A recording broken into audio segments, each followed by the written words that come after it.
చందమామ కథ. తాబేలు దర్పం. ఒకనాడు అరణ్యంలో సమారాధన జరిగింది. ఆనాడు అన్ని జంతువులు తమ తమ విరోధాలను మరిచి ఒక్కచోట చేరాయి. ఒక వంక పెద్ద పెద్ద గాడి పొయ్యిల మీద పెద్ద ఎత్తున వంట అవుతున్నది. వంటకు సహాయం చేసేవాళ్ళు సహాయం చేస్తున్నారు. కొందరు కట్టెలు తెస్తున్నారు, కొందరు కూరలు తరుగుతున్నారు, కొందరు నీరు చేరవేస్తున్నారు. మరికొంతమంది ఒకచోట చేరి కబుర్లు సాగించారు. ఉన్నట్టుండి మాటల మధ్య కుందేలు, నాతో ఎవరూ పరిగెత్తలేరు, వేగానికి నా తరువాతనే ఇంకొకరు అన్నది. తెలివితేటలకు నన్ను చెప్పి ఇంకొకరిని చెప్పాలి అన్నది నక్క. పరాక్రమానికి నాకెవరూ సాటిలేరు అన్నది తోడేలు.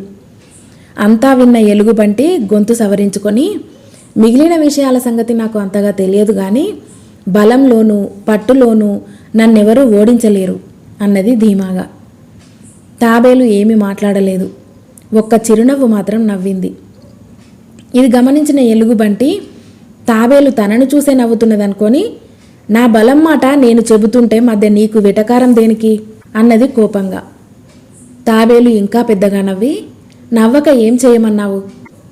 నా మీద పరుగు పందెం వేసిన కుందేలే గొప్పలు చెప్పుకోగాలేంది, నా బలం ఎరుగని నువ్వు గొప్ప చెప్పుకోవటం అబ్బరమా ఏమిటి అన్నది.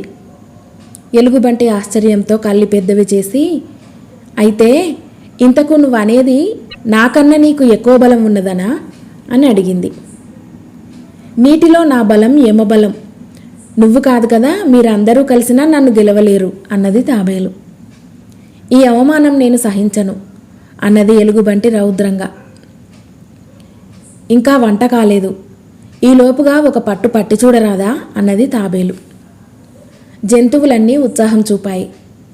మోకు ఒకటి తెచ్చి ఒక చివర నా కాలికి కట్టండి, రెండో చివర ఎలుగుబంటికి ఇవ్వండి. నేను నీటిలోకి పోయి పట్టు సంపాదించుకొని మోకును ఆడిస్తాను. అప్పుడు ఎలుగుబంటి నన్ను బయటికి లాగటానికి ప్రయత్నిస్తుంది. నన్ను బయటికి లాగితే ఎలుగుబంటి గెలిచినట్టు, లేకపోతే ఓడినట్టు అన్నది తాబేలు. ఒక మోకు తెచ్చి దాని ఒక చివర తాబేలు కాలుకు కట్టారు. తాబేలు మడుగులో ప్రవేశించి వెంటనే తన కాలుకు కట్టి ఉన్న మోకును విప్పి ఒక మర్రి చెట్టు వేరుకు గట్టిగా బిగించి మోకును ఊపింది. బయట ఉన్న ఎలుగుబంటి ఒక చేత్తో మోకును పట్టుకు లాగింది.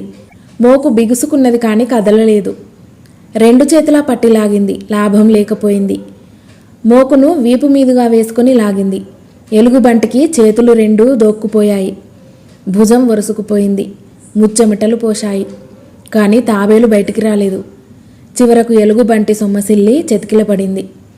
మోకు సడలటం గమనించి తాబేలు మోకును తిరిగి తన కాలికి కట్టుకుని మడుగులో నుంచి వస్తూ, అమ్మో ఏమో అనుకున్నాను, నీది కూడా సామాన్యమైన బలం కాదే, నువ్వు గుంజిన ఆఖరు గుంజుకు నేను బయటికి వచ్చినంత పని అయింది అన్నది. ఈ మాటతో ఎలుగుబంటి విచారం కాస్తా పోయింది. కథ సమాప్తం.